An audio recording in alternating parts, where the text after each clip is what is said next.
Welcome, everyone, to the Remarkable Results Radio podcast. I am your host, Carm Capriotto.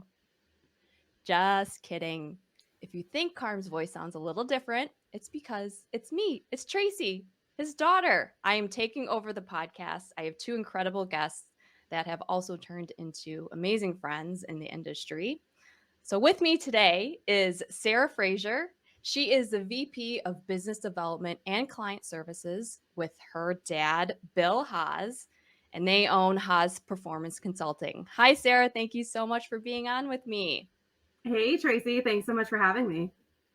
Great to have you on. With me as well is Kent Bullard. He is the COO of the Institute of Automotive Business Excellence with his dad, Cecil Bullard. Hi, Kent. How are you? I'm wonderful. Very happy to be here. Thank you both so much for joining me today. So, what are we going to talk about? What are Tracy, Kent, and Sara up to? We are kind of thinking that we want to start a series of the younger perspective, the younger generation, the youth of our industry. This all kind of came about last year in November. It was Apex 2022. The three of us were in a camp meeting at Apex, and CAMP stands for the Coalition of Automotive Management Professionals. It is a group of automotive coaches and consultants for the industry. If you want to learn more about CAMP, you can visit their website at automotiveprofessionals.org. But we are all members. Carm and myself are affiliate members of CAMP, and we usually have a meeting at Apex every year. So all of us gathered in that were attending, and then we kind of looked at each other and realized that Kent, Sara, and myself were sitting together. And then we look over and we see our dads sitting together. And we kind of just said, this is kind of like being at Thanksgiving where we are at the kids' table. And so we thought, hey, what if we did kind of a podcast episode about this? So here we are. We are recording our first episode. So thank you so much for joining us. I'm going to lead off with a question to the both of you. How the heck did you end up working for your dad? Well, I'll take that one first, Tracy. I kind of grew up around the industry. My dad owned a shop as I was growing up, and then it was never anything I considered going into. He got out of owning a shop. He moved to Texas. He worked for ASA for a while. When I got out of high school, I went into property management, and that was kind of where I thought I was going to go. Ended up in retail for a while, and then about 7 years ago, I took a job at a used car dealership and service center. I was actually there with my mom trying to help her find a vehicle, and the owner knew my mother-in-law. And so we got to talking, and he was like, asking me all these questions. And all of a sudden I felt like I was on an interview, and I was like, hey, are you looking for somebody to work for you? And he was like, yeah, I'm actually looking for somebody, part-time, 15 hours a week, and I was like, okay. So I took a job basically answering the phones. I ended up working there for 6 years. We grew from a very small one-man shop to a staff of 15 by the time I left. We took over another building next door. By the time I left, I was no longer working 15 hours a week. It was a full-time job. I learned, QuickBooks. I learned payroll. I learned service advising. I learned basically everything there. I got my salesperson's license. I could do everything except for actually work on a car. So that was kind of my introduction into the industry. Really wasn't through my father, even though I had grown up around it with him my whole life. And then after about 6 years of doing that, I knew I wanted to do something different, but I didn't really know what it was. And so for about a year, my dad and I would have conversations and would casually kind of come up like, how could this work? Is there a space for me in the company? What would I be doing? What would that look like? One day I was just thinking about it, and I was like, I do social media all the time. I could do social media in the automotive industry. So that's how that piece kind of came in, was me helping out his clients with social media. And then I went to see him speak in Chicago a few years back. And afterwards I made a comment along the lines of, I could do what you do. And I don't know that that's how I said it, but according to him, that's how I said it. So a couple months later, he was speaking in Atlanta, and he said, hey, come with me. I'm doing a class on millennials. I want you to come and talk about millennials and Gen Z. And so I did. And then it just has kind of gone from there. So it was never really like a formal invitation, hey, I want you to come work for me. Or it was more me like, hey, how can I take this past 6 years that I've had in the industry and this experience and grow and move forward with it? And so I've been working for my dad now for, I think, just over 4 years. Is it my turn now? Kent, it's your turn. You're up. Much like a lot of other automotive professionals out there, I feel like I stumbled in through serendipity. I was going to the University of Utah, and I was just doing generals there. And much like my peers, I had no idea what I wanted to do with my life. I didn't know what path I was going to take yet. I didn't know where I would plant my roots. And I was doing tech support for Verizon as a job. My dad, on the other hand, had grown his career. He was a prominent speaker, still is, and was consulting for a while. And he wanted to build something bigger than just himself. He wanted to make an impact on the industry. And he called me up. I remember we were talking. He was like, how's college going? And I said, it sucks. I wasn't enjoying what I was doing. It was just generals, and I didn't like my job. And he said, I need a secretary. And I was like, I'll do it. I'm down. Let's go. And that's kind of where it started. I just came on and started doing the administrative work for the company and getting things organized. Because if anybody knows my dad, he's not the most organized person. So he needed a bit of help in that department. And it's just been more and more opportunities for me to learn something. I did video production because we started doing online training and education. I learned learning management systems. I learned marketing and websites. I got to learn firsthand how to do a lot of this stuff rather than go the traditional route of college degree, then move into the space of working. I kind of worked in and got my education that way. And I had the benefit of being able to learn from some of the best trainers, not just my dad, but it opened up an opportunity for me to speak and mentor with dozens of very intelligent and skilled people, professionals in this industry. And that was a little over 10 years ago. And now I'm the chief operations officer for the company. And as of December, owner Congratulations. in the company. That's awesome. Hey, it's no secret. We're facing a technician shortage, and Napa Auto Care has a solution with the Napa Auto Care Apprentice Program. The program was pioneered by one of our own. Pete McNeil and Master Technician Jake Sorensen from McNeil's Auto Care in Sandy, Utah, realized that the problem of not having technicians available for hire was not going to solve itself and decided to take action and look at a different audience of individuals available for hire. A focus was put on younger individuals with the right passion, desire, and attitude to work in the automotive repair industry. Jake and Pete sought after these individuals and developed a technician apprentice program to give them the training needed to become a successful technician in today's world. The Napa Auto Care Apprentice Program includes a comprehensive 9-stage curriculum that includes a variety of types of training, and they are classroom training videos exclusive to the apprentice program. Now, these videos provide in-depth training from a successful master technician. Also, Autotech classes with instructor-led courses offered through Napa Autotech and Autotech e-learning. This web-based e-learning is designed to target specific training topics. And finally, hands-on learning. The apprentice will apply the skills gained from the classroom training videos, Autotech instructor-led training, and Autotech e-learnings in the shop with the guidance of a mentor. The apprentice program curriculum is competency-based, meaning an apprentice can move through each stage at a pace that best suits them. Most apprentices complete the program within 2 years. Upon completion, apprentices will have earned ASE G1, A4, A5, and AC certifications, adding industry validation to the skills an apprentice acquires. Look, having an apprentice in your shop will ultimately benefit your bottom line as they advance through the program. And in most cases, as the apprentice develops their skill set producing billable hours, you'll begin to see a growth in your gross profit by stage 5. One of the largest barriers to entry for individuals looking to enter the automotive repair industry is the cost of tools. Now, keep your apprentice motivated with an apprentice toolkit. Now, Napa Auto Care has worked with our supplying partners to offer an exclusive comprehensive tool set, including a 4-drawer tool cart for all registered apprentices. Hey, to learn more, members can visit member.napaautocare.com. Well, Tracy, how did you get to working for your dad? My path is kind of similar where I was outside of the industry. So I had worked in retail in two different capacities. I was a sales rep for Nabisco Foods. And then after that, I became a manager at a local retail boutique that also specialized in interior design work as well. Both of those roles, I really developed customer service experience. And during my time working at the retail shop, my dad was starting the podcast and he started to really gain traction. He was adding more shows on. Right now, we are up to 8 podcast episodes a week with the Aftermarket Radio Network. So busy, busy.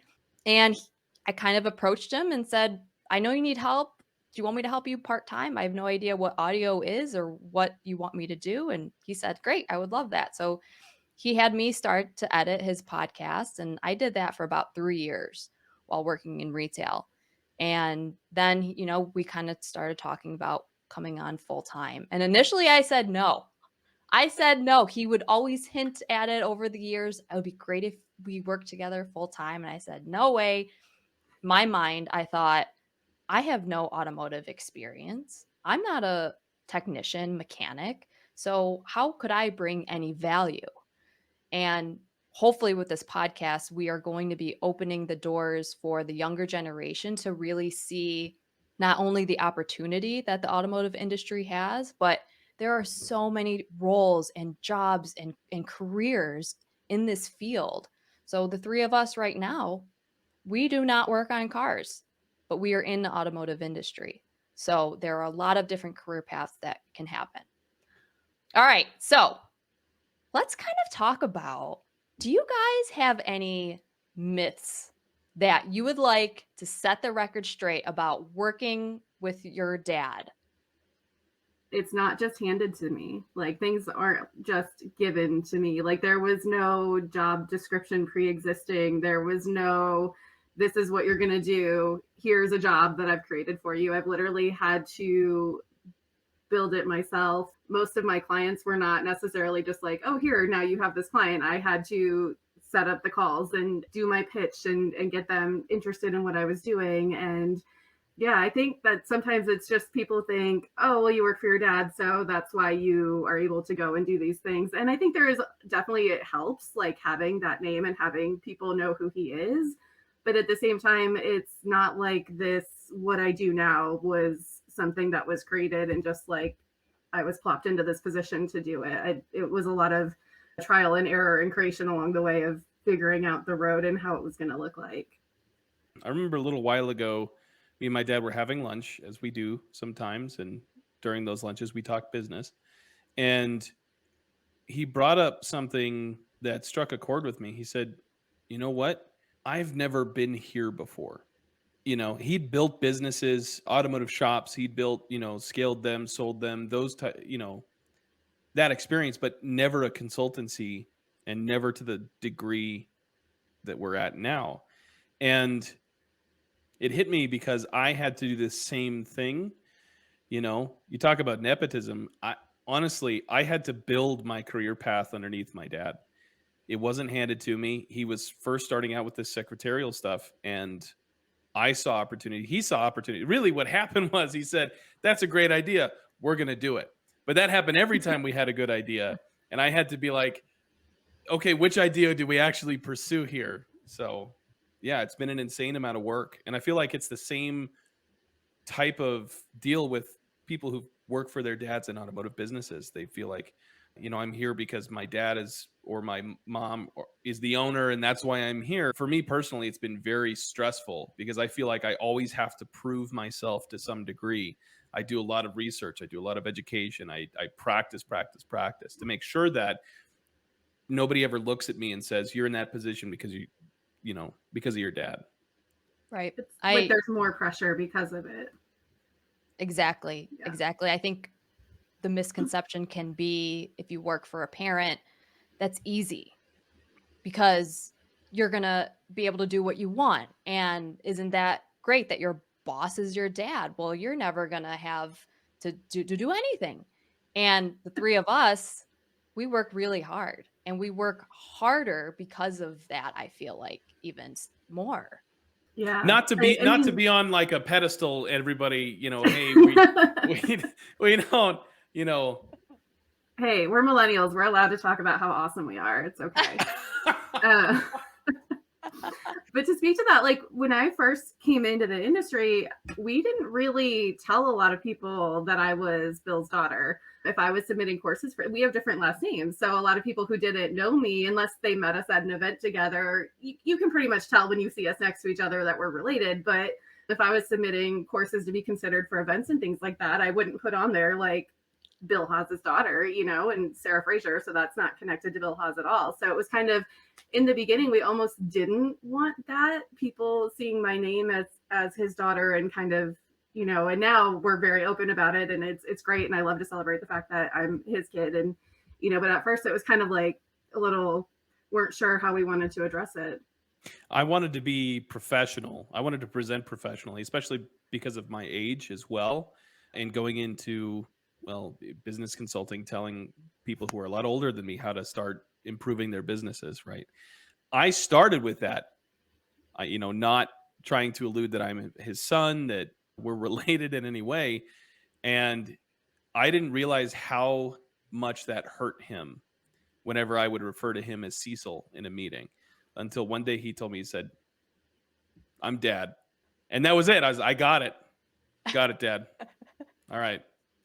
With me, I didn't realize that people were going to assume I'm Carm's wife, because which has happened. But now that I think about it, okay, you see someone with a younger woman who's Asian and has the same last name working, it must be Carm's wife. So I've combated that, but I am getting married this year and I plan on changing my name.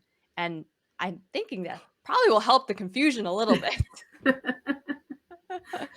Congratulations. It just happens. It happens in automotive a lot, because even when I worked as the office manager in a shop, people thought that I was the owner's wife too. And there is a large age difference between him and I. So it's just, and I think it's because we do see a lot of husband and wife teams in automotive, that there's kind of an assumption there. But yeah, it's never great to be considered somebody's wife that you're not. Especially if that's your dad. That's just, yeah. What kind of pressure do you feel that you have, or maybe you don't have, but all of our dads are very well known in the industry, they're active in it, so Kent, I know you had alluded to, you feel that pressure of filling those shoes. Immensely. What is that like? Immensely. It definitely keeps me up at night, especially at this point. Maybe that's just because I'm still young. I'm not tempered as my dad is, and that'll probably come with age. But it's not just taking over for my dad or filling the shoe, because it's going beyond that, right? Like my dad said, we'd never been here before. I'm at a point now where I don't just want to continue what he's already doing. I want to build upon what's already there and grow that and scale that and carry on the idea. I want to impact the industry. I want to make a huge difference, because my grandfather worked himself to death in his shop, and he didn't want that to happen to anyone else. And so carrying that torch further is insanely stressful. It's a lot to balance. And not only that, but I not only have to manage my dad, but other people that are in his position. And so I'm not doing that. I'm managing people who do that. And it's a completely different, ballgame. I can't go to him and ask him how to do some of this stuff, because he hasn't done it himself in this capacity. So it's, we have open-ended, very partner-to-partner conversations about how we do that, which is great. I can lean on him in that regard, but I can't rely on the experience in this area, because he hasn't done it either. Sarah, do you feel like you have big shoes? Oh, of course I do. I mean, my dad has big feet to begin with, but no, when I first started, especially speaking and training and presenting and those kind of things, my dad is a phenomenal speaker, and he can talk for hours, and he's really, really good at it. I love to present and I love to teach, but I do it very differently. I talk a lot faster. I have a different sense of humor. I just do things in a different way. And I think when I first started presenting, I felt like I had a lot of pressure, and I felt like I had to look a certain way. I had to dress very put together and very, like I remember wearing heels the first couple times I gave presentations, which now absolutely not, I will not do that. But it was just, there was this like pressure that I felt like that I had to fit in this box. And then I learned, thankfully, within the first year that I really just needed to be myself. And I'm very lucky that my dad was always in favor of that. In you do things your way and you do what you're comfortable with. And if that means that I'm at a show and I'm wearing more of like a hippie dress and sandals versus, a tailored suit and high heels, that's just me. I give my best presentations when I'm comfortable in my own skin and learning to embrace that and stop feeling the pressure to live up to something or to be something that I'm not, because I'm not him. And I have a very different style of doing things. We think very differently about things, which has actually been one of our biggest assets when we get to present together, because you get to see both sides of that. You get to see the way that we think about things differently and that we go about things differently. And that doesn't mean that one of us is wrong or that one of us is right. It's just different, and that's okay. So I think at the beginning I did have a lot of pressure. I do feel like the past couple of years I've kind of let that go and just said, you know what, I'm going to do what I'm good at. And I've been really working on trying to build up my confidence and all of that. So that doesn't mean that the pressure has gone. I do definitely still feel it, but I think it's gotten easier.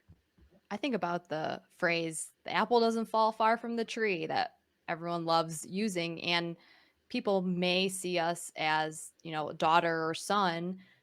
They must be their clone. That's their exact replica. And really, what I'm hearing from both of you, and also how I view myself, is yes, we are related, but we also want to be our own person. And we are not going to be fitting, like you said, Sarah, into your dad's box, into Cecil's or Carm's exact replica. And people, I think, have this vision of you're going to follow in the footsteps and be the exact same way, and this is going to be great. After speaking with both of you, you're still trying to create your own path. To that, there's a bigger picture here. It's not just within our own, what we're talking about with our fathers, but it's within this industry. The next generation is going to have to pave their own path. We can't continue to do things the way that it has been done. And I think that's becoming more and more apparent every day. Mm-hmm. Mm-hmm. And it's okay. We should be able to do things the way that, we're comfortable with. The change, innovate, grow, develop beyond where our fathers got us. Right. Tracy, how about you as far as feeling the pressure? Is that something that you kind of had to work through? Yes. Yeah. Because I am my own person. And coming into this, my dad had 8 years under him, but also 30 plus of being in the automotive industry. I think everyone saw me as great, Carm's little clone, and kind of boxed me into that area. And for me, it's an ongoing process to kind of see where I want to fit in. And really, I mean, I can't even believe I'm behind a microphone right now hitting record because Carm has been trying to get me to record episodes. And for a while, I said no because I felt like I didn't have the confidence. I felt like I'm not really feeling like I'm in the industry because I'm not a technician. And I've been able to let that go. At this point, when someone says, oh, you're taking over, we have other aspirations and we're working through a succession plan that is changing and evolving, because I am my own person, Carm's his own person, and I think people might lump in Carm's passions are exactly what Tracy's passions are going to be. And I'm trying to find my own way as well, and I think that's kind of important, to stand on your own. 100%. And I think that's such a great reason why we're doing this and having this conversation. I think that's fantastic. I mean, we should enjoy the process now, because Right. they're not going to be around forever. They aren't. And as frustrating as it can be sometimes with my dad in particular, I'm definitely going to remember those lunches and those arguments and those stressful projects that we've worked together on. It's been unbelievably rewarding, and I couldn't have asked for a better relationship with my dad. I completely agree. I mean, my dad and I have not lived in the same state since I was 16 years old. And we still don't, and we work together. So in the past couple of years, being able to go to conferences together and go to events and things together, I've gotten to see my dad and gotten so much closer with him in the past couple of years than I ever have been. And try not to cry on this podcast, guys, but it's been amazing. And it's a relationship that for a while never thought I would have with my dad, and it's something that I absolutely love. Like you said, sometimes it's hard and there's hard conversations, but it's also very rewarding and amazing to have that kind of work and family relationship. A lot of people think we're probably crazy working with our dads. I would consider myself having a really good relationship with both my parents. And so for me, working with my dad, I didn't see it as, oh no, we already had established really good communication, and there's a big level of trust that both of us have for each other. I guess my next question would be, if someone is listening, thinking about, or has been approached by a parent, do you want to come work for me? What do you think about it? What kind of advice would you give them before they dive in head first? Buckle up.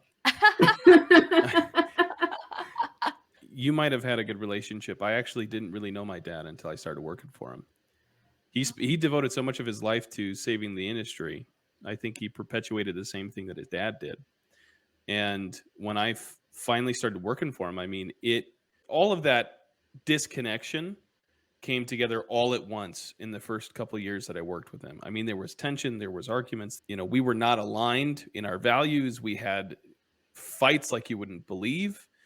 And it was because we both cared very deeply. We just weren't very connected in the sense of understanding one another. And it took time to overcome that. So if you're thinking about doing it, please do it. It is probably one of the most rewarding experiences that I have had. And I wish other people could experience that. I agree. I think I'm probably somewhere in the middle of you two. Like, didn't have a bad relationship with my dad, but it wasn't like we were talking every day by any means, or, where now we talk all the time, and, just getting to spend time together at events, the after part, like going out to dinner together and those kinds of things has been just amazing. I would say if you're thinking about working for a parent, make sure it's work that you're going to enjoy. Because if it's something you're not going to enjoy doing, it's going to be a struggle, whether it's for a parent or not for a parent.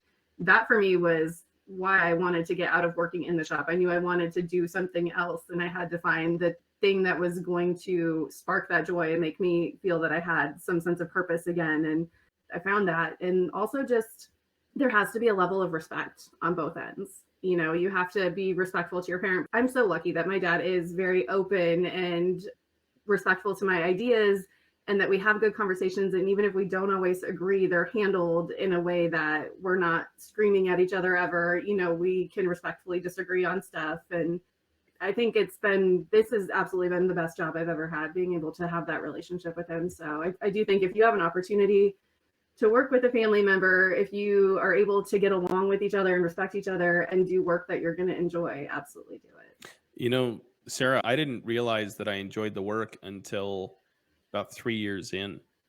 I didn't necessarily find joy. It was a job. I was working, but the cool thing is when I started, I got to start off doing some shop evaluations and visiting shops. And then 3 years in, I got to see the difference in where we started with them and where we ended with them. And, they've got, a successful business. It's providing a life that is meaningful and fulfilling to them. And I was like, that's it.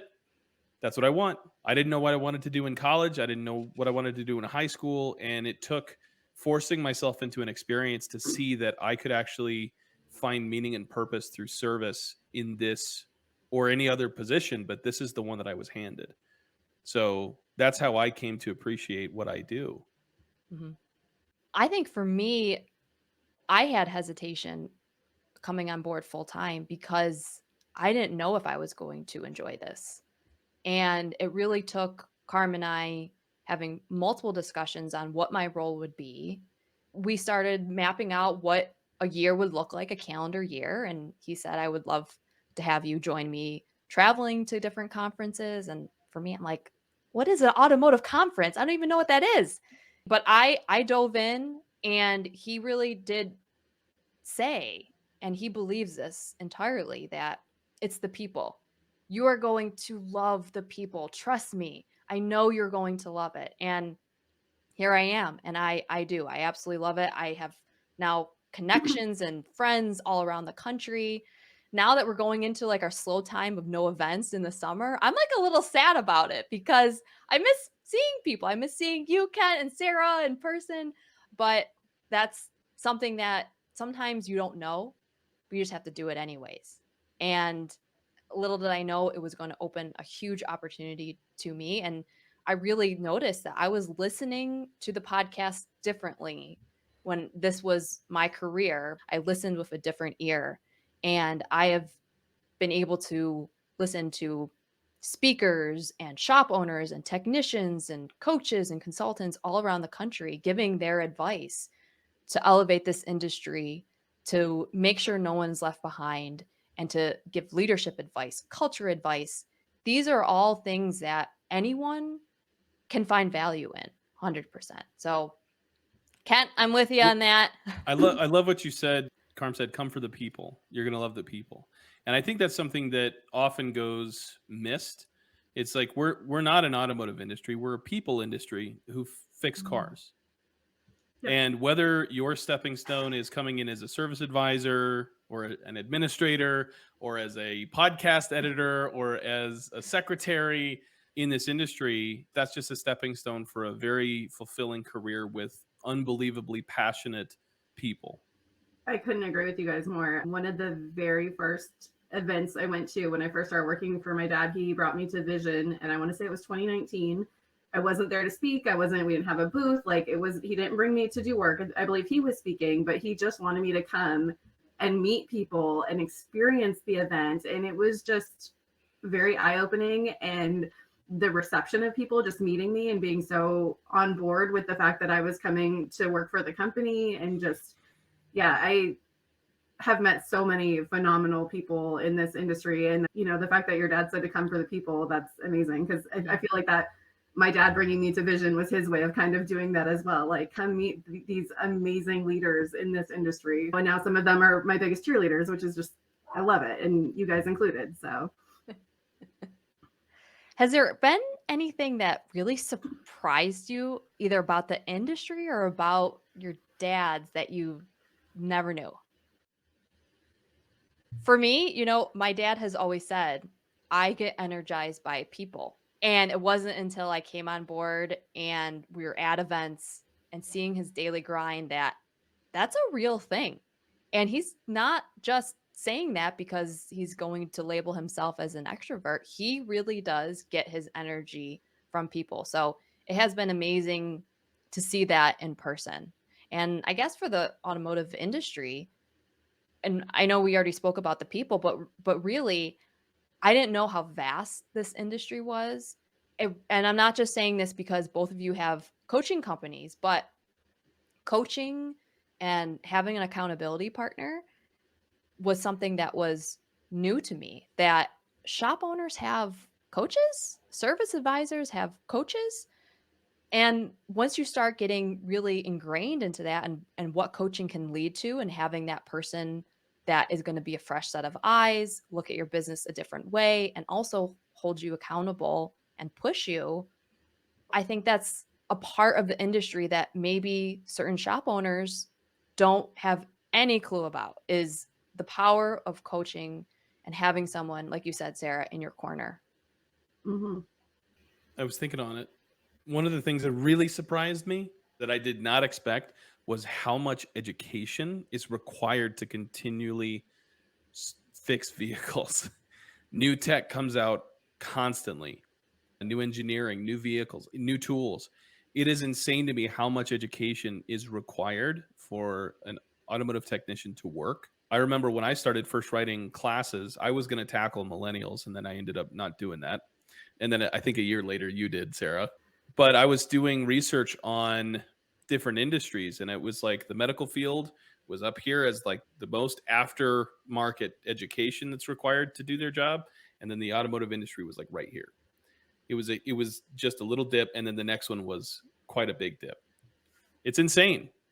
I guess when I was first starting to, Kent made me think about this, talking about millennials. When I was first kind of looking into speaking on millennials, I was kind of like, we need actual millennials giving a voice to our generation and talking about how we think and how we feel and how we work and all of those things. And now Generation Z needs that too. We need even more younger people to come and give their voices. Well, this was an issue that I saw when I was looking into it. This stopgap, people who held onto their businesses because the economic downfall in 2008, COVID now, right? They had to rebuild, and then COVID hit. I mean, they have extended their period of retirement back a year or 2 years or 3 years, and they didn't necessarily prepare for succession. And so now what's going to happen is it's going to be a very abrupt drop on the end, and we're going to have to catch up. There was something that we talked about at Apex when we had all three of us there. It's like, these guys are not going to be here for very long. So who's taking their places? Do we have people ready to be able to hold everything down when they're not here anymore? And I mean, I just spoke about succession planning to a group last week, and it's still surprising to me how many business owners have not put together a succession plan, haven't identified who they could, transition their business to, or how they might transition into retirement. I mean, it's still such a huge issue. And I think that's kind of where this, I guess, kids table is headed, is how do we help that transition? What can we do? Who can we speak to? What things can we get in line to ease that transition as much as possible? I completely agree, Ken. And any shop owner out there, and you're thinking of retiring and you have not thought about succession, you gotta start. Really, what advice that we hear in the industry is the day you open your shop, you should be thinking about your exit plan and what that looks like. All right. So, Kent, now that we're on kind of the topic of what this series possibly could be, I think that, yes, we do want to talk about family relationships. We want to talk about the younger generation coming in, the challenges with that, attracting the younger generations. Are there any other topics that needs to be talked about that we should do? I mean, there's quite a few. The acceleration of technology, not just in tools, but in softwares, and the consolidation that's happening. The list goes on. And I think, again, it boils down to this big transition that's going to happen over the next 5 or 6 years. Mm-hmm. How do we prepare for it?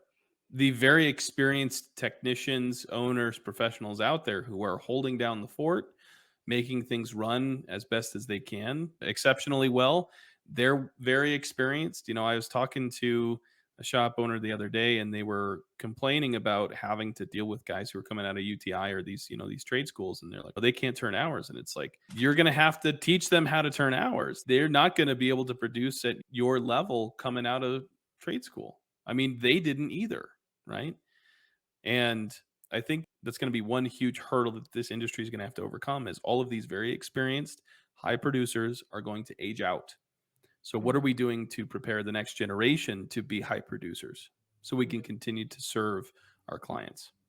I think also topics I'd like to get into if we continue doing this is just being able to be a voice for younger people coming in, people working for their parents, millennials, Gen Z entering the industry, and being very transparent about things that we go through, as things like imposter syndrome, things like the pressure that we talked about, all of those different things that we experience, having anxiety and just real life and what that's like, and that you're not alone if you're feeling a lot of pressure working for a parent, or if you're feeling imposter syndrome, and things that we've done to work through that, and things that we've done to build confidence. And I would just love to be able to openly speak on some of those things that maybe we don't talk about as often.